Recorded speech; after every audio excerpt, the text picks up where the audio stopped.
Okay, part 2 of the negative exponents. I'm just going to do the last 4 so you can see kind of they're all coming together. So on this top part, I'm still going to multiply. 6 times 5 is 30, and then I add my exponents and I get a to the 12th, all divided by negative 12, a to the 14th.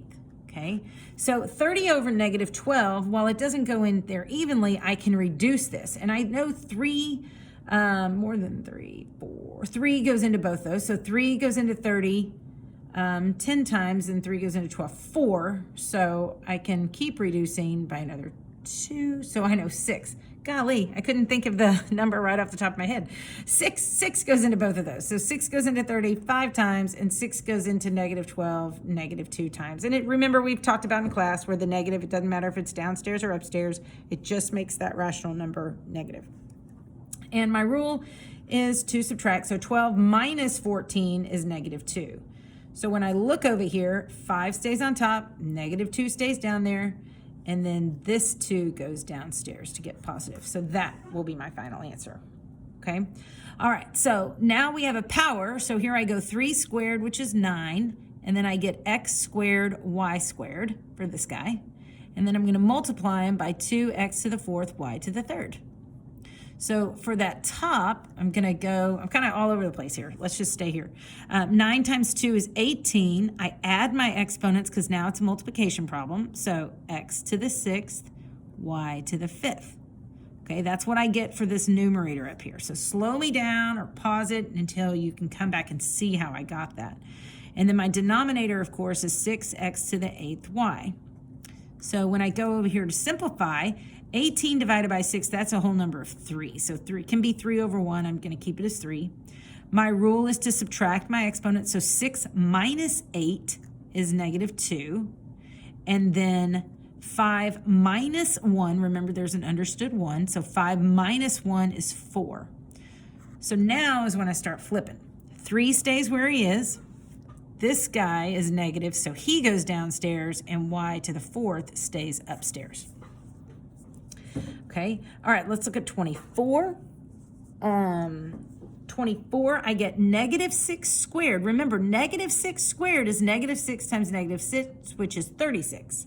And then I'm going to multiply these exponents, so I get x to the 8th, y to the 12th.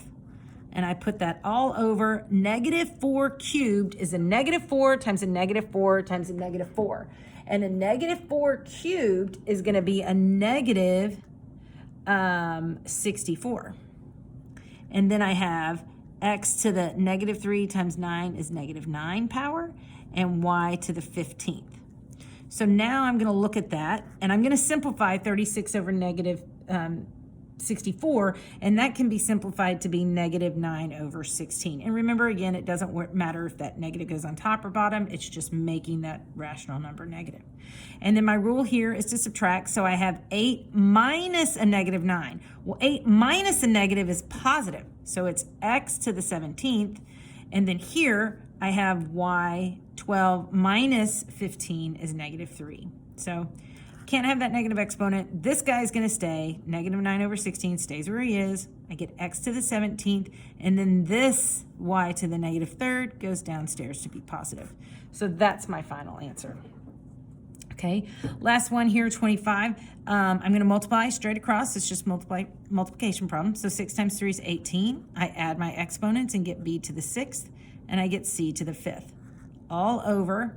I'm going to multiply here. 5 times 2 is 10. I add my exponents, so b to the 8th, c to the 8th, and now I just simplify it. 18 over 10 simplifies to 9 over 5. I subtract my exponents. 6 minus 8 is b to the negative 2.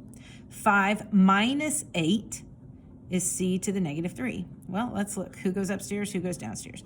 9 over 5 stays where he is. That looks like a negative. I want it to be equals. 9 over 5, b to the negative 2 goes downstairs, c to the negative 3 goes downstairs, and they get positive. So that is my final answer. So hopefully this is getting easier. If you still have questions, please, please, please tune in on Wednesdays. Come see me, email me, do what you need to do. But I just want to make sure you understand this.